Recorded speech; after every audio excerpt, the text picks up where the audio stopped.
So here I am trying to get a 360 shot of a house in Montecito that I had just done, and there was a little jitter in it, so I wanted to redo it. And I wasn't paying attention to the altitude, and you will see there was a pine tree I hadn't noticed. So here I am getting caught up in a pine tree with the Mini 3 Pro.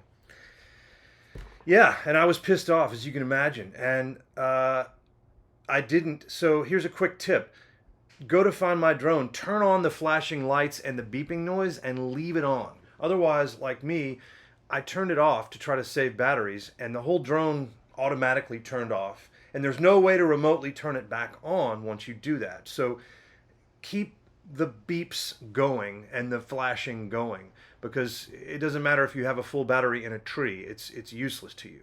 So I tried to get up there. My wife even tried to climb up there. We had ladders and it was ludicrous. We weren't getting anywhere. I went to lunch. I was bummed out.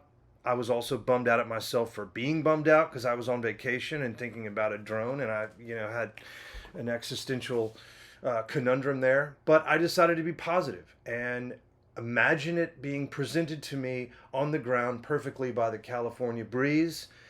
And that's what happened. When I returned, it had blown down safely onto a cushiony bed of pine needles without a scratch on it. So positivity is key, but more importantly, pay attention to your altitude.